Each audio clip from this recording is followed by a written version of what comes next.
বিকেলবেলা রেডি হয়ে গেছি আর এখানে হচ্ছে ধর্মচড়ক হচ্ছে, তো সেটা দেখতে যাব। তো সেই জন্য আমি রেডি হয়ে গেছি আর ওরাও রেডি হচ্ছে। তো চলো তোমাদেরকেও দেখাচ্ছি যে ধর্মচড়ক কেমন হয়।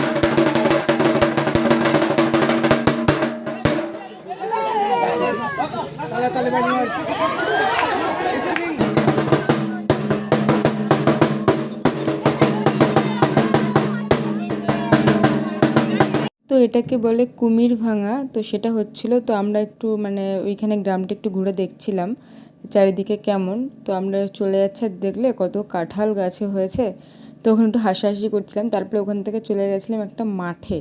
তো এই যে এই মাঠটাতে আর এখানে একটু সবাই মিলে বসে গল্প টল্প করছিলাম, বেশ ভালো লাগছিল। তারপরে হচ্ছে ওরা সব বলছে যে নাচ করবে, তো সেই নিয়ে তোড়জোড় চলছে।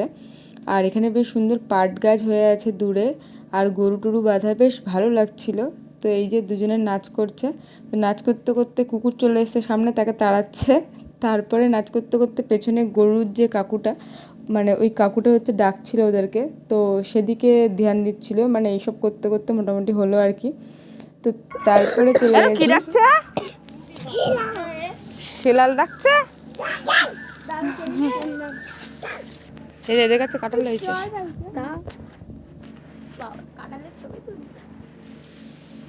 আর রাত্রিবেলা ছবি। তো এই যে এখানেও দুটো নাচ করতে শুরু করে দিয়েছে, মানে গান চলছিল পাশে, তো সেই গানের তালে তালে নাচ করছিল। আর এইদিকে না প্রচণ্ড শেয়াল আছে, মানে প্রচুর ডাকছিল। তো আমরা সব ভয়তে ছুটছি, এই যে যে তাড়াতাড়ি চল চলে যাই, মানে অন্ধকার টাইপের। আর প্রচুর শিয়াল ডাকছিল হুক্কা হুয়া করে। আর এখানে দোকানে তেমন কিছু বসেনি, তো মেলায় এই যে মানে ঘুগনি পাঁপড় বাদাম ভাজা এইসবই বসেছে। তো ঘুগনিতে চিকেন দেওয়া ছিল, সেই জন্য আমি ঘুগনি খাইনি, কিছুই খাইনি, শুধু একটু পাঁপড় খেয়েছি। কই পাপড় কই?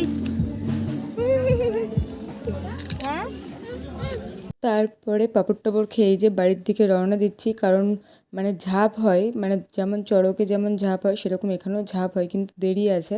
তো আমরা একটু সেলফি টেলফি তুলে নিয়েছি আর তারপরে আমরা বাড়ির দিকে চলে গেছি। তো দেখো এই গাছেও কত কাঁঠাল হয়ে আছে।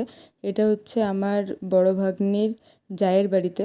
আর এই যে বাড়িতে এসে এরা সব খেলাধুলো শুরু করে দিয়েছে, মানে এরা হচ্ছে গেস্ট এসছে কিছু। তো সবাই মিলে খেলা টেলা শুরু হয়েছে আর তারপরে আমরা ওখান থেকে সবাইকে টাটা করে বেরিয়ে এসেছি। মানে আমি, ছোটো ভাগ্নি আর ওর মেয়ে, তিনজন বেরিয়ে এসেছি। এখন যাচ্ছি হচ্ছে মেসদির বাড়িতে, ওখানে কালী পুজো আছে। তো এই যে আমি দোকান থেকে একটু মিষ্টি, পঞ্চমিষ্টি আর গোপুর জন্যে ক্যাডবেরি ফ্রুটি এসব নিয়ে নিয়েছি মোটামুটি দোকান থেকে দাঁড়িয়ে। তো তারপরে হচ্ছে যাচ্ছি দিদির ওখানে, তো প্রায় চলে এসেছি।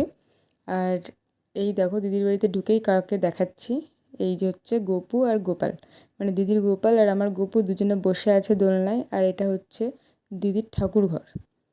তো তোমাদের সাথে শেয়ার করলাম এটা। আর এসে দেখছি দিদি টিদি কেউ নেই বাড়িতে, কারণ ওরা গেছে মন্দিরে।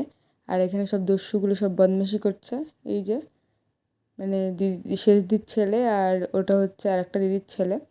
তো এই যে ও এখন বলছে আমি গপুকে দোল দেবো, মানে এই সব হচ্ছে সবাই মিলে আনন্দ করে। তারপরে আমার মানে মেজদির ছোটো ছেলে হচ্ছে এনে দিয়েছে ফুচকা। তো এই যে হচ্ছে এত ফুচকা নিয়ে এসছে, তো এখন আমরা এই ফুচকাগুলো খাওয়া দাওয়া করব।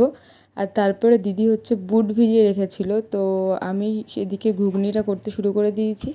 ছোটো ভাগ্নি আর একটা দিদি, ওরা হচ্ছে মানে আটা ফাটা মাখিয়ে ময়দা টয়দা সব করে দিয়েছে। তো আমি এদিকে লুচিটা ভেজে নিচ্ছি, এবার আমার ঘুগনি হয়ে গেছে। আর দেখো লুচি কিন্তু যখন মানে ভাজবে না, বেশ ফুললে কিন্তু দারুণই লাগে, মানে নিজের মনেও একটা বেশ আনন্দ হয় আর দেখতেও সুন্দর হয়, খেতেও ভালো লাগে। তো আমার দেখো পরপর সব লুচিগুলোই কিন্তু ফুলছে। তো এই নিয়ে একটু সবাই মিলে বলাবলি করছিলাম। তো এখানে লুচি ফুচি ভাজা হয়ে গেলে তারপরে আমরা যাব মন্দিরের দিকে। তো এই যে লুচি হয়ে গেছে, আর মন্দিরে পুজো শুরু হতে অনেক টাইম লাগছিলো, মানে মাইকে প্রচার করছিলো। তো এদিকে আমার সব লুচি তৈরি হয়ে গেছে, ঘুগনিও তৈরি হয়ে গেছে। তো এগুলো খাওয়া দাওয়া করে তারপরে আমরা মন্দিরের দিকে যাব। তো আর এখানে হচ্ছে একটা কুকুর এসছে, তো ওকে হচ্ছে এই বাচ্চাগুলো সবাই মিলে বিস্কিট খাওয়াচ্ছে।